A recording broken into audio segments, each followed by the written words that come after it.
I think childbirth is that moment when, particularly when you follow that pregnancy from nothing for months, and you hear that heartbeat, you hear a life inside another human being, and to hear it cry and breathe, that's when you feel the power of God.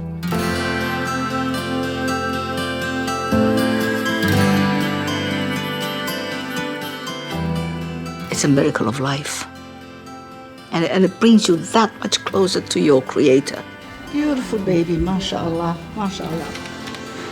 Well, my name is Edna Adan Ismail. I'm a nurse. I'm a midwife by profession. I'm a retired United Nations civil servant.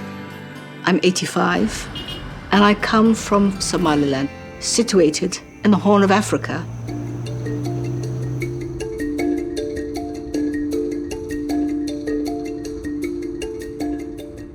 I'm from a family of mixed faith. My mother was a very devout Catholic. My father is a very devout Muslim.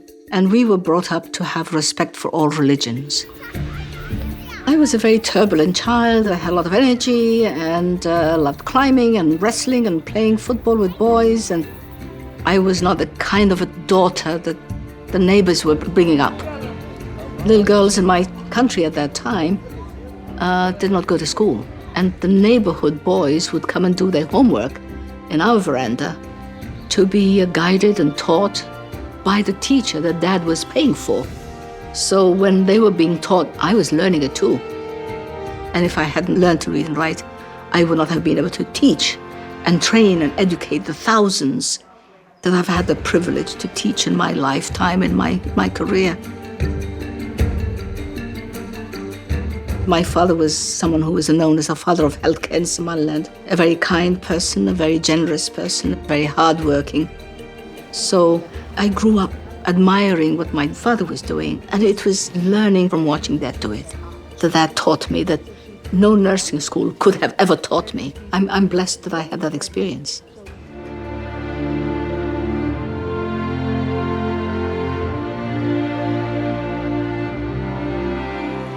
So coming to England was different.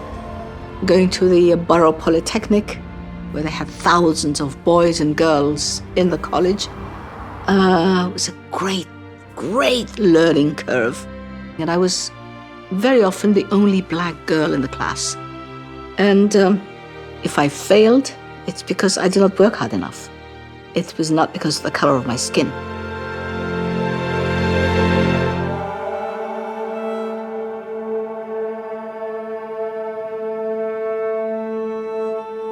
Well, female genital mutilation is one of my favorite enemies. It damages the body of that female child for no reason other than for tradition. It is contrary to the teachings of all the known religions of the world. And it's when I came home and I was faced with deliveries, babies that I need to get out from a part of the body that had been so badly damaged. And the childbirth was made so much more difficult. So every day I'm reliving, I'm remembering, I'm recalling that pain that happened to me when I was 7 or 8 years old. The wounds may heal, but the pain never leaves you. The rebellion never goes away. I was angry about it, but I could not say anything. Until 1976. I attended a conference in Sudan where men and women, medical professionals, discussed it. And I thought, they can talk about it. They're Muslim like me. They're rebelling against it like I am. Therefore, if I say something about it, that would not be going against my religion. So since 1976, I've been talking about it, been campaigning against it, and hopefully people in the diaspora who have had opportunities for better examples and better education will be the ones to join our voice to convince the families they left behind in their countries of birth to also protect the girls. My message to you today, to take home, and please remember and also share it with your friends. Don't cut them up because it was done 3,000-4,000 years ago. Islam does not accept.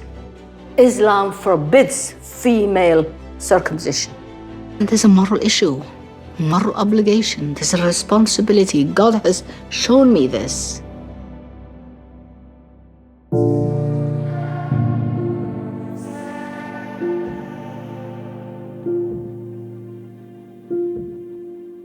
So when I came back to Somaliland, what I did, the level of destruction that I saw, 90%, 95% of the city destroyed, no roads, no hospitals, no schools. 250,000 people died.